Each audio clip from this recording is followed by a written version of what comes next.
अस्सलाम वालेकुम दोस्तों एक पेशेंट ने मुझे कमेंट में लिखा कि मेरे टेस्टिस जो है राइट साइड वाला उसका साइज़ बड़ा हो गया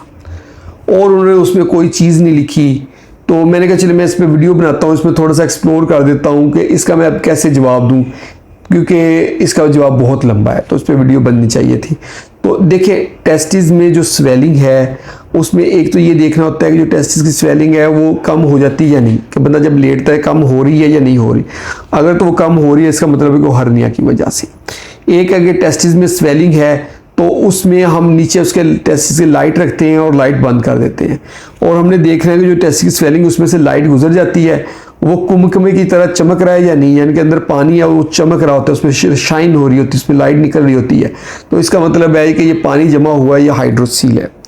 इसके अलावा सम टाइम टेस्टिस में स्वेलिंग होती है, जब उसको हाथ से फील करते हैं तो ऐसे जैसे सुंडियों का गुच्छा होता है या जैसे अर्थवर्म जिसे गुडोए कहते हैं उस तरह की चीज़, एक रस्सी है जैसे रस्सी है उस तरह फील हो रही, तो वो वेरिकोसील होती है। इसके साथ साथ जो बाकी चीज़ें होती हैं, अगर टेस्टिस सारा आपको लग रहा है कि हार्ड है और लाइट उसमें से नहीं गुजर रही तो और वो पेनफुल है, तो अब ये इस कंडीशन में ये एपिडिडमोआर्काइटिस होता है, इसमें हम एंटीबायोटिक्स देते हैं, पेशेंट सेटल हो जाता है। और दोस्तों अगर किसी को टेस्टिस की स्वेलिंग है और वो पेनलेस है और काफ़ी अरसे से है, उसको दर्द भी महसूस नहीं होती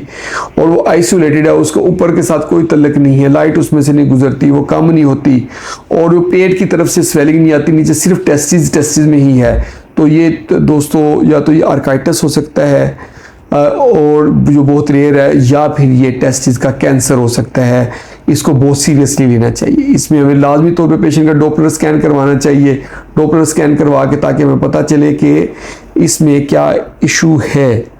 डॉपलर में हमें काफ़ी चीज़ें क्लियर हो जाती हैं। अगर ये टेस्टिस का ट्यूमर है तो ट्यूमर के कुछ टेस्ट होते हैं, जैसे अल्फा फीटोप्रोटीन, बीटा एचसीजी, वो हम करवाते हैं, उससे हमें पता चलता है कि किस टाइप का यानी किस नस्ल का किस तरह का ये ट्यूमर है और उसको कैसे मैनेज करना है। हर ट्यूमर जो है वो डिफरेंट होता है और उसको डिफरेंट तरीके से ट्रीट किया जाता है। तो अगर तो इन्फेक्शन हो तो एंटीबायोटिक्स देने हैं, तकरीबन 15 दिन के लिए मैं एंटीबायोटिक्स देता हूँ, साथ एंटी-इन्फ्लेमेटरी देता हूँ और साथ टेस्टिस स्पोर्ट्स यानी कि अंडरवेयर पहनने का पेशेंट से मैं कहता हूँ। और अगर ये ट्यूमर है तो उसमें से हमने पेशेंट के इस टेस्टिस को निकाल देना होता है, उसके कंसेंट लेके, इजाज़त लेके, और उसका हिस्टोपैथोलॉजी टेस्ट कराना होता है, देखना होता है किस नस्ल का ये है और उसके मुताबिक पेशेंट का ट्रीटमेंट करना होता है फ़र्द।